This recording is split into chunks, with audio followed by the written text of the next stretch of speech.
नमस्कार, जय हिंद, जय भारत। भारतीय अवाम ताकत दल अपने भारतीय भाई बहनों अर्थात अपने देश भारत की जनता अर्थात अपने भारतीय अवाम से भारतीयता आधारित आपसी श्रद्धा, भारतीयता आधारित आपसी स्नेह, भारतीयता आधारित आपसी प्रेम, भारतीयता आधारित आपसी अखलाक मोहब्बत, भारतीयता आधारित आपसी सहयोग, भारतीयता आधारित आपसी सम्मान, भारतीयता आधारित आपसे एकता, भारतीयता आधारित आपसी भाईचारा तथा भारतीयता आधारित आपसी सद्भाव को समझने और उसे आत्मसात करके वैसा ही आचरण एवं व्यवहार करने हेतु और इसके पूरे देश में प्रचार प्रसार करने हेतु और इसकी अहमियत और महत्व को प्रत्येक देशवासी को समझाकर उसे अपनाते हुए वैसा ही आचरण एवं व्यवहार करने हेतु और प्रत्येक देशवासी को अपना ही भारतीय भाई बहन मानकर, समझकर, अपनाकर उनके साथ वैसा ही और उसी अनुसार आचरण एवं व्यवहार करने हेतु सतत, सदैव और हमेशा अदब के साथ, आदर के साथ अर्ज करता है, विनती करता है। अब हम लोग कुछ समसामयिक विषयों पर चर्चा करके और हमारे देश भारतवर्ष की जो नेगिंग प्रॉब्लम है, नेगिंग प्रॉब्लम से मतलब है कि जो समस्याएं बार बार आती हैं और बहुत दुखदायी भी बनी हुई है, तो उनकी प्रकृति, उनका निदान और उनके क्या क्या आयाम हैं, उसके विषय में एक चर्चा की जाएगी। देखिए, भारतीय जनता दल YouTube के माध्यम से बराबर बताने की कोशिश कर रहा है कि ये जो टीवी चैनल हैं ये राजनीतिक दलों की ही तरह इस देश के शत्रु हैं, भारतीय समाज के शत्रु हैं। अब खैर, ये बातें कोई कहता है उनको तो उनको असर नहीं होता है और असर भी इसलिए नहीं होता है कि बहुत बड़े गुमान में है कि ये अरे गरे नथु खरे बहुत कुछ कहते हैं, लेकिन उनका जो व्यापार है, धंधा है, यदि वो चल रहा है तो वो कोई कुछ भी कहे उस पर असर नहीं होता है। तो उसी संबंध में भारतीय जनता दल याद दिलाना चाहता है कि एक अमृत बाजार पत्रिका, अब जब अमृत बाजार पत्रिका की बात आती है तो उसी का ABP न्यूज़ है और वो ABP न्यूज़ अमृत बाजार पत्रिका का बिल्कुल कलंक है उसके नाम पर। जितना इनकलाबी ख्याल की अमृत बाजार पत्रिका जो कि वहाँ कलकत्ता से निकलती थी, ठीक उसके विपरीत इसका व्यवहार चल रहा है ABP न्यूज़ का। तो उसने एक बार जब अंग्रेजों वाली गुलामी थी तो उसने लिखा था कि ये अंग्रेजों को कुछ भी कर दीजिए, उनको गाली दे दीजिए, उनको यहाँ तक कि जो 1857 का जो प्रथम हमारा स्वतंत्रता संघर्ष हुआ था उसमें छोटी सी कोठरी में 150 से 160 अंग्रेजों को भर करके हमारे भारतीयों ने मार भी दिया था। कुछ भी कर दीजिए तो उनको उतना क्रोध नहीं आता है, लेकिन जब उनके पर्स पर आप हाथ डालेंगे इन अंग्रेजों के, जो कि बेसिकली बनिया होते हैं, तब उनकी कुंडली जागती है। ठीक यही स्वभाव जितने भी टीवी चैनल हैं, आप कुछ भी कहते रहिए, जबकि वो जो कहना कोई बहुत गलत नहीं होता, उचित ही होता है। जो उनका जिस तरह का चरित्र चेहरा है इन टीवी चैनलों का, उसी के अनुसार जो है जनता कभी गुस्से में, कभी ऐसे तैसे कहते रहती है, लेकिन इन पर असर नहीं होता है। इन पर असर तब होता है कि जब इनके व्यापार धंधे या इनके पर्स पर हाथ पड़े और इनको पंख बनाने की बात आए, तब जाकर के इनकी कुंडली जागती है। तो खैर भारतीय ताकत दल इनकी नब्ज को जानता है, और जब भी इसका अवसर आएगा तो इनको मुल्क परस्ती और आवाम परस्ती के रास्ते पर लाने के लिए जो भी आवश्यक होगा वो करेगा। तो ये टीवी चैनल जो है जिसमें घोर भारत विरोधी जो है एनडीटीवी, न्यूज़ 24, आज तक वाला है, और उसके साथ साथ पीछे पीछे एबीपी न्यूज़ वाले हैं, न्यूज़ 18 इंडिया भी है, न्यूज़ नेशन भी है, और बाकी जो जी न्यूज़ और आपके जो 4 है, जी न्यूज़, TV9 भारतवर्ष और रिपब्लिक भारत और इंडिया टीवी, ये जो 4 हैं ये अपने को निष्पक्ष दिखाने की कोशिश करते हैं। कोई तो जैसे जी न्यूज़ वाला, TV9 भारतवर्ष वाला अपने को देशभक्त और मुल्क परस्त दिखाने की कोशिश करता है, लेकिन उसकी भी ये धोखेबाजी रहती है कि जो इस देश का सबसे बड़ा शत्रु है उस शत्रु को ढकने की कोशिश करता है। तो इस देश का सबसे बड़ा शत्रु रहा है वो नेहरू, जवाहरलाल नेहरू। उसकी जब भी बात आती है तो इन सबों के मुंह में जो मुहावरा है दही जम जाती है, घी इन सबों को बंद हो जाती है। तो जो नेहरू, देखिए देश के नज़रिए से कोई भी दिखेगा, भारतीय जनता ताकत दल कोई दिखेगा, तो नेहरू से बड़ा इस देश का सबसे बड़ा कोई दुश्मन इस देश का मिलेगा नहीं पूरे इतिहास में। उस नेहरू गद्दार से बढ़ के कोई और गद्दार मिलेगा नहीं इस पूरे इतिहास में। लेकिन जब भी नेहरू की बात आती है तो चाहे जी न्यूज़ हो, चाहे आपका TV9 भारतवर्ष हो, चाहे आपका ये वाले इनके मुंह में दही जम जाती है, घी बंद हो जाती है। तो जो देश के दुश्मन को दुश्मन न कहे तो वो खुद ही देश का दुश्मन है। मतलब जो भी देश के दुश्मन को बचाए मैंने न कह करके, तो वो देश का दुश्मन है। इसमें कोई शक नहीं। तो इनकी दशा ये है। तो कुल मिलाकर के ये टीवी चैनलों का ये चरित्र है, ये समाज के बहुत ही खतरनाक शत्रु ये बने हुए हैं। तो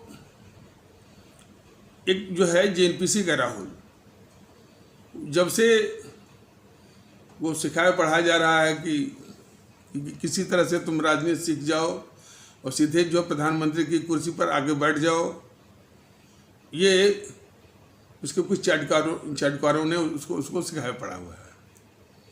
तो जो कुछ सिखा देते हैं, पढ़ा देते हैं, वही बक करता रहता है। लेकिन सब बक ही नहीं करता, उसकी नीयत भी बड़ी खोट की है। बताइए, युद्ध के समय भी अपने देश के खिलाफ, जिस देश ने उसको इतना कुछ दिया हुआ है, इसी देश का लूटा हुआ पैसा जो है वो काले धन के रूप में वो उसका जमा भी है। सारे व्यापारिक धंधे यानी इसी देश से होता है।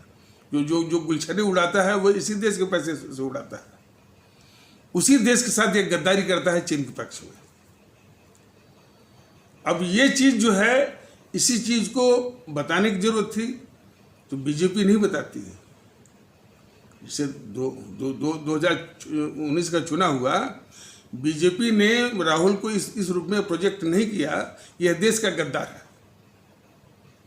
यदि ये प्रचार किया क्या होता, तो निश्चित है कि जनता इस पर फैसला लेती, हमारे आदरणीय भारतीय भाई बहन इस पर फैसला लेते, और उस जागरूकता में एक निर्णय होता, और इसको चुनाव से भी बाहर, संसद से भी बाहर और देश से भी बाहर करने में आसानी होती। लेकिन आज मोदी जी की साजिश के द्वारा वो तांडव कर रहा है, झूठ बोल रहा है, अफवाह फैला रहा है, हाथरस के मामले में वो नाटक कर रहा है, और वही जो है उसके गहलोत के राज्य में वो अजमेर में वैसी ही घटना हो रही है, उसकी गिग्गी बंद है। तो आतंक वाला तो जो है हाथरस के नाम पर हफ्तों तक वो उसको चलाता रहा, पेरता रहा। तो अपने सर, देखिए अब आज तक वाले के चरित्र जरा देखिए, आज तक जब बात कही जाए तो आज तक कुछ नहीं है, यह उसी जीएनपीसी का, गांधी नेहरू परिवार चंडाल चौकड़ी कागज का के चमचों द्वारा स्थापित एक चैनल है। आप उसके विस्तार में आप जाएंगे तो उसका जो मालिक है वो अरुण पुरी है। अरुण पुरी क्या है? जीएनपीसी का एक टाउट है, एक चमचा है। उसी प्रकार न्यूज़ 24 के भी विस्तार में आप जाएंगे तो उसकी मालकिन जो है अनुराधा प्रसाद है। अनुराधा प्रसाद जो है राजीव शुक्ला की पत्नी है। राजीव शुक्ला कौन है? एक जो है जीएनपीसी का, गांधी नेहरू परिवार चांडाल चौकड़ी कागज का एक टाउट है राजीव शुक्ला, उसी की पत्नी है, उसी का है न्यूज़ 24। एनडीटीवी जो है वो पढ़राय का है। पढ़राय जो है एक जीएनपीसी का घोर टाउट है। तो ये सब चमचों के द्वारा चला जा रहा है। और जब भी उनको मौका मिलता है, उसी जीएनपीसी जो इस देश के लिए सबसे बड़ी अभिशाप है, इस देश के सबसे बड़े दुश्मन है, सबसे बड़ी खतरनाक गद्दार है, उसी पक्ष में ये सब जो है माहौल बनाते रहते हैं। पूरा जो है टीवी चैनल और उसके सारे एंकर, और उसमें सबसे खतरनाक किस्म का जो वो एंकर है वो रवीश कुमार, वो झूठी बोलता है। लेकिन जो भारतीय वामपंथी गद्दल इकट्ठा करके ये इस तरह के तथ्य बताना चाहता है अपने आदरणीय भारतीय भाई बहनों को, तो समस्या यहीं तक नहीं है। ये सारा कुछ जो है मोदी जी के राष्ट्रवाद की छत्र छाया में चल रहा है। इसलिए यदि इनको समाप्त करना इस देश की सुरक्षा के लिए बहुत जरूरी है, इस देश की आंतरिक सुरक्षा के लिए बहुत जरूरी है, और हमारे जो गरीब मजलूम आम भारतीय भाई बहनों के सुकून शांति के लिए बहुत जरूरी है। तो यदि इन चैनलों को नस्ते में नाबूद करना है और उनको ठिकाने लगाना है, तो बीजेपी को सबसे पहले जो है ठिकाने लगाना पड़ेगा हमारे आदरणीय भारतीय भाई बहनों के द्वारा। तो इन राजनीतिक दलों को आप कुछ भी कह लीजिए, इन पर असर नहीं होता है। जैसे कि भारतीय वामपंथी दल जमाने से बता रहा है कि ये सब राहुल गद्दार है इस देश का, सोनिया गांधी इस देश की सबसे बड़ी गद्दार है, वो नेहरू भी गद्दार था, इंदिरा भी गद्दार थी, राजीव गांधी भी गद्दार था, बता रहा है, लेकिन असर नहीं हो रहा। असर कब होगा? जब हमारे आदरणीय भारतीय भाई बहन इसको मतपेटी पर, बैलेट बॉक्स पर इसको जवाब देकर के इसको शून्य वोट से विदा करेंगे। ये होता है। और वोट वाला सिस्टम जो है सबसे बढ़िया है। न हिंसा करनी है, न आंदोलन करना है, और इनको ऐसी चोट देना है कि ये याद करें। तो दिल्ली का जब चुनाव हुआ था तब भी भारतीय वामपंथी दल कह रहा था, अब बिहार का चुनाव है, इसमें हमारे आदरणीय भारतीय भाई बहन ये आरजेडी में, जेडीयू में, बीजेपी में और जीएनपीसी में, जीएनपीसी मतलब जिसको आप लोग भ्रम, भूल या गलती से कांग्रेस कर रहे हैं, वो कांग्रेस है ही नहीं। जिसको कांग्रेस कर रहे वो कांग्रेस नहीं है, वह तो एक पारिवारिक कुनबा, फैमिली कोटेरी अंग्रेजी में जो आप कह सकते हैं, जो कि उस संगठन पर पूरा सांप की तरह गेंडुली मार करके उसको बैठी हुई है, उसको जकड़ी हुई है, और अपने स्वार्थ के हिसाब से उसको चलाती है, घुमाती है, इस्तेमाल करती है एज पर इट्स ओन एक्सपीडियंस। और उसी के अंडे बच्चे जो है उस पार्टी के अध्यक्ष होते हैं। अब आपने तमाशा देखा ना कि उसके अध्यक्ष पद के लिए सोनिया से राहुल, राहुल से सोनिया, ऐसा तमाशा कभी अब आपने विश्व में कहीं देखा होगा? ये सब जीएनपीसी की चाल चरित्र और चेहरे में दिखाई पड़ता है। लेकिन भारतीय वामपंथी दल की इस मुहिम जो है उसकी चाल चरित्र दिखाने में तब सार्थक होगा जबकि भारतीय आवाम राष्ट्रभक्ति के नजरिए से इन सारे मुद्दों को परखे और राष्ट्रभक्ति के लिए हमारे आदरणीय भारतीय भाई बहन ये समझ लें, जान लें कि व्यक्तिगत स्वार्थ का शून्य होना बहुत जरूरी है। ये बात सही है कि 60-70 सालों में लोगों में देशभक्ति न आए, लोगों में राष्ट्रभक्ति न आए भी तो दिखावे के रूप में रहे और तमाम पामपन शो के लिए रहे, भाषणों में रहे, बहुत लच्छेदार भाषणों में रहे, मुशायरा कर लीजिए, कवि सम्मेलन में रहे, लेकिन अनेक जबान पर है, लेकिन आचरण व्यवहार में बिल्कुल, आचरण व्यवहार से बिल्कुल गायब रहे, दिल से बिल्कुल गायब रहे, ये हाल। तो ये इसकी साजिश की गई है। यदि हमारे देश के लोगों में देशभक्ति होती तो इस जेएनपीसी से गद्दार, नेहरू से गद्दार को पैर रखने की ही जगह नहीं मिलती भारत में, भगा देते लोग। और जेएनपीसी को नहीं, जितने भी समाज तोड़ने वाले, ये वामदल वाले क्या कहते हैं कि भारत राष्ट्र, देखिए वामदल कितना खतरनाक है। वामदल जो है भारत को राष्ट्र भी नहीं मानता है, ये बहुत ही खतरनाक किस्म का है। और वैसे भी खतरनाक क्या है, ये वामदल जो है ये बराबर चीन के फंडिंग, चीन हमारा दुश्मन नंबर 1 है, इसमें कोई शक नहीं। उसकी फंडिंग पर इस देश को अंदर से ही कमजोर करने का वो हमेशा षड्यंत्र, वो रास्ता रहता है। लेकिन मुखौटा क्या बना है कि जितने भी कर्मचारी हैं केंद्र सरकार के, राज्य सरकार के, निगम के और अर्ध सरकारी, इवन प्राइवेट, उसमें घुसा हुआ है ये वामदल। मजदूर में, किसानों में, तो ये जो है वामदल जो है बहुत ही खतरनाक। वो संख्या नहीं देखता है कि हमारे 10 एमपी जीत जाएं, 20 एमपी जीत जाएं, हमारे 100 एमएलए जीत जाएं, बिल्कुल नहीं। वो तो इस भारत की गर्दन को दबाना चाहता है। जिसे आप देखते हो, जब शेष शिकार करता है वो किसी हिरण का, तो सीधे उसी गर्दन को ही दाबता है।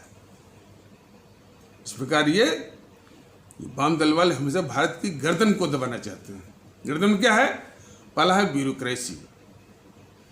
तो ब्यूरोक्रेसी में उसके आदमी, उसका आदमी माने उसकी मानसिकता क्या, इतिहास में अपने आदमियों को वो बिठाए हुए हैं उसके अनुसार।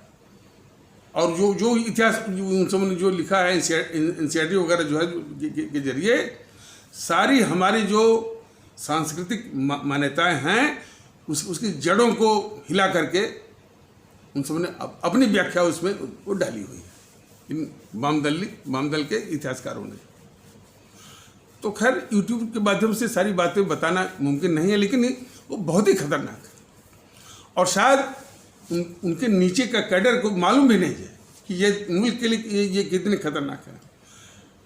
यही बात बतानी कि जितने भी कर्मचारी हैं, central government, state government, corporation, semi government, private, even private के, कि इन वामदलों को भगा देना चाहिए।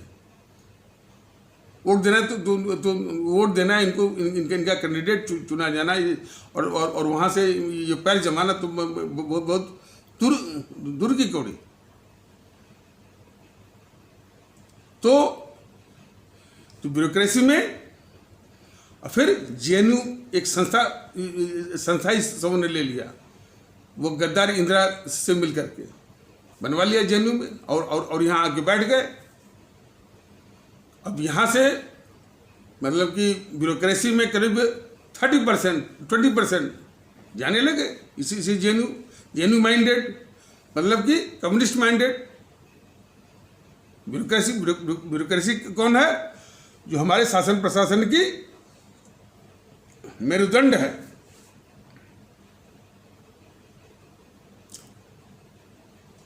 वो बैकबोन है, रीढ़ है, उसमें घुसे हुए हैं ये वाम दल वाले।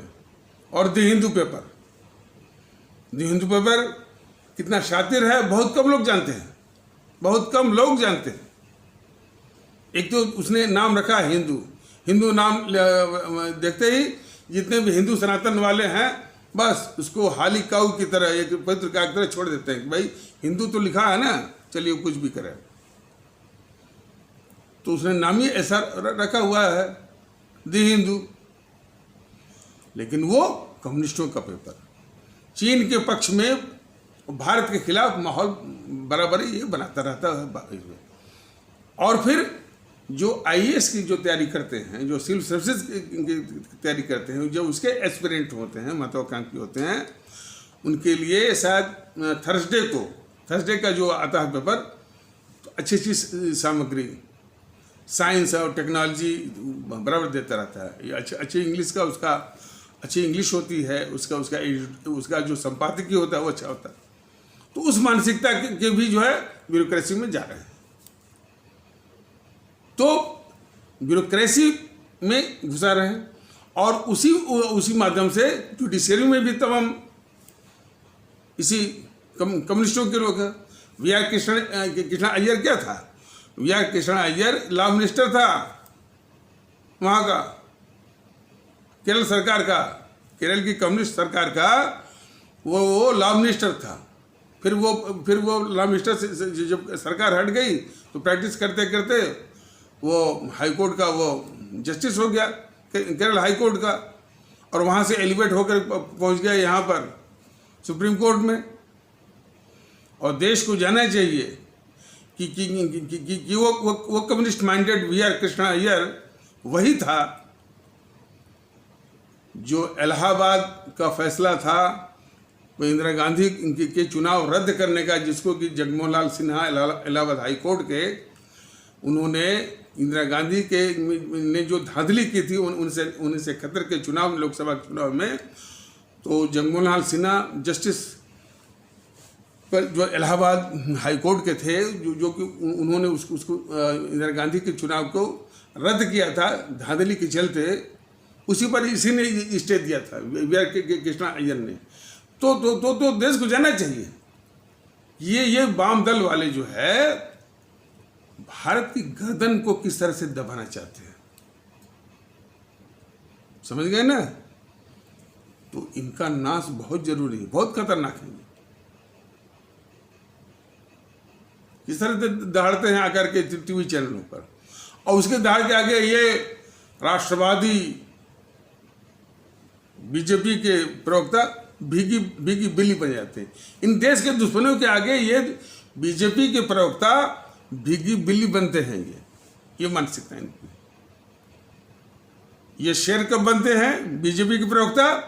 जब कोई इस्लाम आस्था वाला उनको दिखाई पड़ता है, उसको गद्दार भी कर देंगे, उसको पाकिस्तानी भी कर देंगे। लेकिन देश के दुश्मन वाम दलों के प्रवक्ताओं के आगे, देश के दुश्मन जेएनपीसी के प्रवक्ताओं के आगे बीजेपी के प्रवक्ता जो है वो भीगी बिल्ली बन जाते हैं। ये क्या संदेश देते हैं? अब हाथरस वाली बात, जिस राहुल गांधी को पंगु करके इटली भेज देना चाहिए, उसी राहुल गांधी से तमाम झूठ फैलवा रहे हैं मिस्टर मोदी। उसी से तमाम जो है वो अफवाह फैलवा रहे हैं। तमाम इस देश को एक हिंसा, और जो दिल्ली में हिंसा फैली, पूरे देश में हिंसा फैली, एक नाम पर वो हिंसा में झोंकवा रहे हैं इस देश को, इस एनपीसी के द्वारा, एनपीसी के राहुल, सोनिया और प्रियंका के द्वारा। ये साजिश है हमारे मिस्टर प्रधानमंत्री मोदी के द्वारा। तो पूरी छूट दिए हुए हैं। हाथरस में जाकर वो क्या करेगा? ये बीजेपी वालों की हिम्मत नहीं पड़ रही है। हिम्मत क्या साजिश है कि राहुल तो खुद ही रेपिस्ट है ना, खुद ही बलात्कारी है, सामूहिक बलात्कारी है। उसके केस को कैसे दबाया गया, और हिम्मत हो तो उस केस को खुलवाए, है मत नहीं, तो जाकर के वो तांडव कर रहा है, नाटक कर रहा है।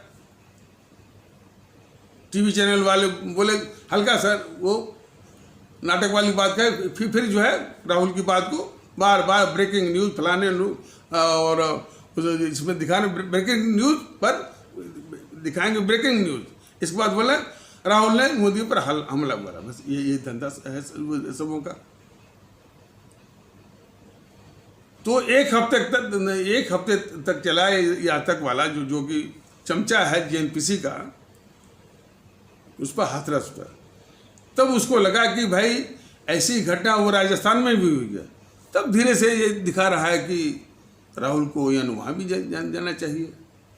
अरे बेहुदा, तुम एक हफ्ते तक उस जेएनपीसी के गद्दारों के पक्ष में तुमने माहौल बना करके देश के साथ गद्दारी किया। अब तुम चेहरा छुपा रहा बोल करके कि इनको वहाँ भी जाना चाहिए।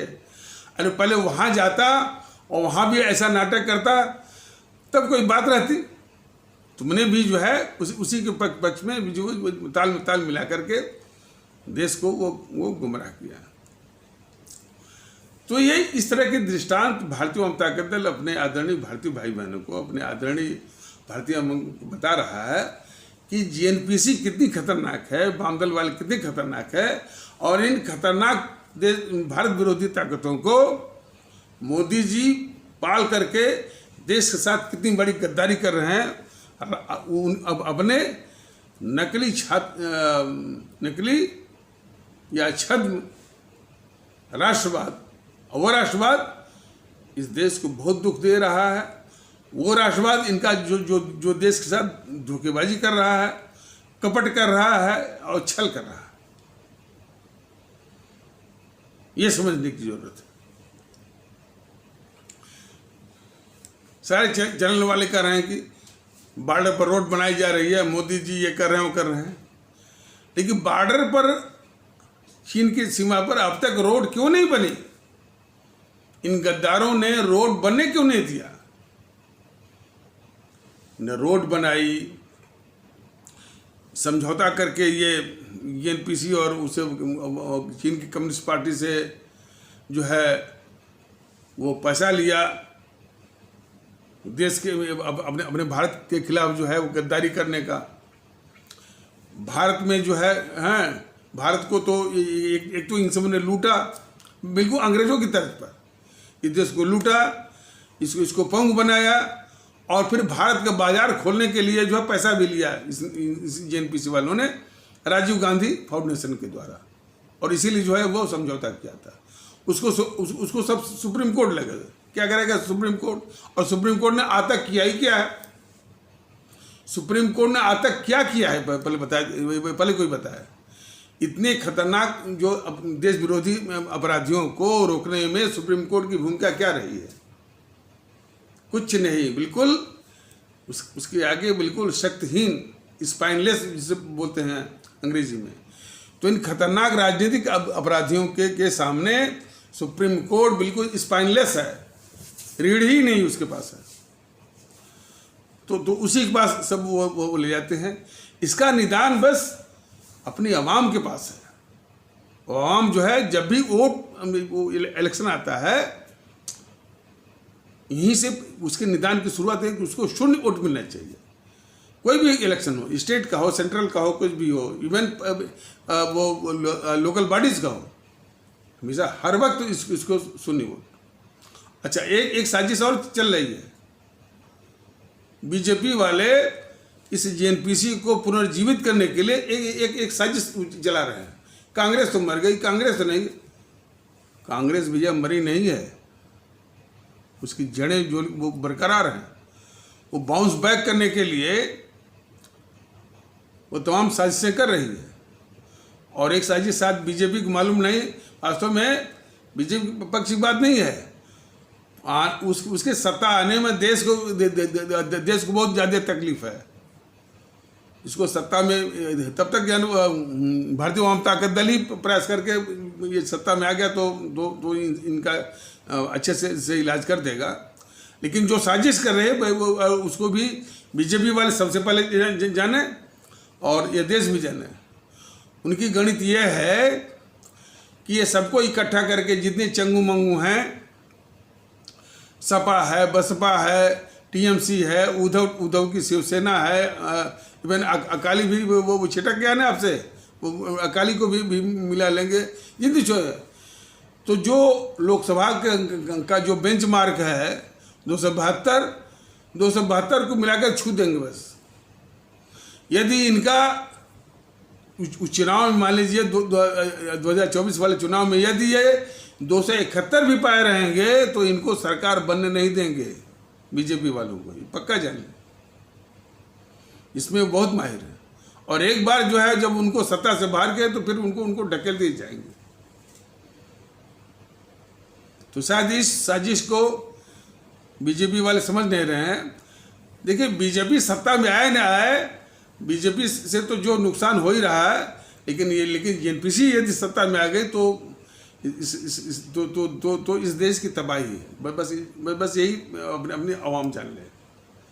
और यदि वो सत्ता में आती है जेएनपीसी, मान लीजिए इस तरह का यदि जैसे क्या है कि जो विश्व युद्ध है, वर्ल्ड वार है, आपके लाख टाले टलता नहीं है, तो उसके शिकार भी आप बन सकते हैं। तो वही चीज़ है। तो यदि सावधान नहीं रहेंगे तो देश को जेएनपीसी की त्रासदी को झेलना पड़ेगा। और बीजेपी इसमें अच्छे खासे रोल कर रही है कि यदि वो नहीं जीत पाए तो उसको सत्ता वापसी ये करवा देगी। क्योंकि जिस तरह का छूट दे रही है बीजेपी और वो मोदी सरकार जो है, उसके पक्ष में माहौल बनाने के लिए, वो भी आरएसएस के इशारे पर, तो ये काफ़ी इस बात का अंदेशा है कि बीजेपी साजिश कर रही है कि कम से कम यदि वो सत्ता में ना आए तो जेएनपीसी को किसी तरह से जो सत्ता में वापस कराया जाए। ये बहुत ही खतरनाक एक साजिश चल रही है बीजेपी की जेएनपीसी से मिलकर के। इसीलिए जो है काफ़ी झूठ बोलने का, अफवाह फैलाने का, और सीए पर इतनी बड़ी हिंसा, जरा हमारे देश के लिए सीए पर जो इतनी बड़ी हिंसा हुई, क्या क्या मोदी जी ने, सिवाय जो है अमानतुल्लाह ताहिर हुसैन के ऊपर निशाना साधने के, चाहे पुलिस के द्वारा हो, चाहे टीवी चैनल के द्वारा हो, इसके आगे बढ़े ही नहीं। इसके आगे बढ़ते तब इनको पकड़ना पड़ता, जेएनपीसी वालों को, केजरीवाल को पकड़ना पड़ता, तो बेनकाब होते। जो बेनकाब हो गए, यही तो नहीं चाहते हैं मोदी जी और बीजेपी कि केजरीवाल बेनकाब ना हो, जेएनपीसी बेनकाब ना हो, जेएनपीसी का राहुल जो है वो राहुल सोनिया प्रियंका बेनकाब ना हो, जबकि उन्हीं समूह ने हिंसा के लिए भड़काया। पीएफआई ने पूरे देश को अस्थिर करने के लिए, हिंसा फैलाने के लिए फंड मंगाया। वो फंड जो है जेएनपीसी वालों को मिला था, कपिल सिब्बल को मिला था। क्या किया मोदी जी ने? ये बराबर बीजेपी की साजिश ये चल रही है कि इसे छोटे छोटे, वो भी सिर्फ इस्लाम आस्था वाले, जेएनयू में नारा लगा भारत तेरे टुकड़े होंगे, भारत की बर्बादी तक जंग जारी रहेगी। कन्हैया कुमार का कुछ नहीं किया, लेकिन पकड़ा भी तो किसको? वो उमर खालिद को।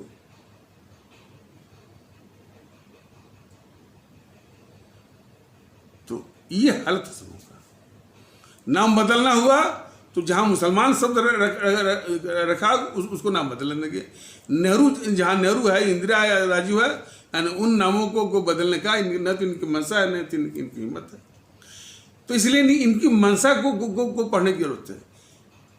इसीलिए इनके चमचे, जो बीजेपी के चमचे, आरएसएस के चमचे, ये सिखाते हैं कि भाई नेहरू को गद्दार मत कहो। गद्दारी किया है मुगलों ने, मुसलमानों ने किया है, ये सिखाते हैं। और ऊपर से इनका क्या रहता है सबका साथ, सबका विश्वास, सबका साथ, सबका विश्वास और राष्ट्रवाद के नीचे इतना ये भारत की नींव ये खोदने में लगे हैं। अब शुरू हो गया ना, देखिए किसी तरह से अयोध्या का मामला शांत हुआ, सुप्रीम कोर्ट ने उसमें दखल दिया और इस तरह से मामला उसको, और कई सैकड़ों वर्ष पुराना मामला था, उसको जो है सेटिल कर दिया। कोई बात नहीं है, थोड़ा बहुत इधर उधर बोलते हैं, लेकिन मामला लगभग सेटिल है और सब लोग इसी पक्ष में थे। लेकिन फिर शुरू हो गया कि हमको मथुरा भी दो, काशी भी दो, फलाने दो, ठिकाने दो। इतिहास की इतनी बड़ी गलतियों को फिर वापस लाने का ये समय है। ये इसलिए तो ये इस तरह की भावना जा रही है कि जो हिंदू राष्ट्र, हिंदुत्व के तांडव की बात सब उठाते हैं, इन्हीं सब कारणों से। तो हिंदुत्व का, हिंदू राष्ट्र का, इस्लामिक स्टेट का, गजवाए हिंद का, दारुल इस्लाम का, ये सारे युग जो है भारत राष्ट्र को कमजोर करने की एक बहुत बड़ी साजिश है। देश को इसी से सावधान रहने की आवश्यकता है। यही साजिश कर रहे हैं मोदी जी और बीजेपी वाले। एक और जो है हिंदुत्व, हिंदू राष्ट्र, दूसरी ओर गजवाए हिंद और दारुल इस्लाम, उधर उसमें सभी शामिल हैं, एनपीसी, वाम दल वगैरह, फाइस में, ये दोनों मिलकर के भारत राष्ट्र की नींव को कमजोर कर रहे हैं। तो इन देश के दुश्मनों को ठिकाने लगाना है, इसकी जिम्मेदारी हमारे आदरणीय भारतीय भाई बहनों के कंधों पर है। तो इसलिए इनको वोट देने का तो कोई मतलब नहीं। ये देश के शत्रु हैं, अंग्रेजों से भी अधिक खतरनाक हैं। उन सफ़ेद अंग्रेजों के ही एजेंट हैं ये काले अंग्रेज। इनसे इस देश को, हमारे आदरणीय भारतीय अवाम को निजात पानी है, मुक्ति पाना है, ये ठानना है। सुभाष चंद्र बोस, हमारे आदरणीय राष्ट्रभक्त शिरोमणि नेताजी सुभाष चंद्र बोस की उस वाणी को, उस आह्वान को हमेशा दिल में रखना है। तुम मुझे खून दो, मैं तुमको आज़ादी दूंगा। भारतीय जनता के दल उन्हीं के आशीर्वाद से, उन्हीं की प्रेरणा से करा कि मेरे आदरणीय भारतीय भाई बहनों, आप अपना व्यक्तिगत स्वार्थ त्याग करके राष्ट्रभक्ति जगाइए, देशभक्ति जगाइए, पूरी आवाम से मोहब्बत करिए, सबको अब अपना ही भारतीय भाई मानिए। और इनमें जो भेद विभेद पैदा करते हैं, जो भारतीय समाज को कमजोर कर रहे हैं, जितनी भी पार्टियां हैं, और भारत राष्ट्र की नींव को संविधान बनने के बाद भी जो कमजोर कर रहे हैं, इन शक्तियों जो है इनसे आजादी, ये बहुत जरूरी है। और जो अंग्रेजों के खिलाफ लड़ाई लड़ी गई थी, उससे बड़ी लड़ाई है। लड़ाई बड़ी है, यादें महत्वपूर्ण है, लेकिन तरीका उसका थोड़ा आसान है। आसान मतलब आपको सिर्फ वोट के माध्यम से इनको बाहर कर देना है। बाकी तो खैर जब भारतीय जनता ताकत दल आएगा तो इनका परमानेंट इलाज करेगा कि ऐसा कोई बचेगा ही नहीं कि इन सबों का कोई नाम तक ले, न बीजेपी का नाम लेने वाला बचेगा, न तो जीएनपीसी का कोई नाम लेने वाला बचेगा, न तो कोई वाम दलों का नाम लेने वाला बचेगा। और ये सपा बसपा टीएमसी, उद्धव की शिवसेना, डीएमके, एआईडीएमके तो अपने आप उड़ जाएंगे सब। भारतीयता का माहौल होगा। तो भारतीयता का माहौल ही इन सारे देश के दुश्मनों का इलाज करेगा। उसको अपनाना बहुत जरूरी है। भारतीय एकता को अपनाना बहुत जरूरी है। भारतीय सद्भाव को अपनाना जरूरी है। देखिए, सद्भाव, भाईचारा और एकता ये है, लेकिन वो जातियों के आधार पर बनाए हुए हैं, संप्रदायों के आधार पर, भाषाओं के आधार पर, प्रांत पर, सबको तोड़ करके भारतीय एकता, भारतीय सद्भाव, भारतीय भाईचारा, इसको लाने की सख्त आवश्यकता है। तभी जाकर के ये देश के दुश्मनों का इलाज हो पाएगा। तो ये मैंने वोट के माध्यम से दूसरी आज़ादी को हासिल करना है, ये बहुत जरूरी है। और कम से कम ये उम्मीद की जाती है भारतीय जनता की बिहार के चुनाव से इसकी शुरुआत होनी चाहिए। तो इन्हीं आवश्यक शब्दों के साथ इस आवश्यक परिचर्चा को यहीं पर विराम दिया जाता है। तब तक के लिए नमस्कार, जय हिंद, जय भारत।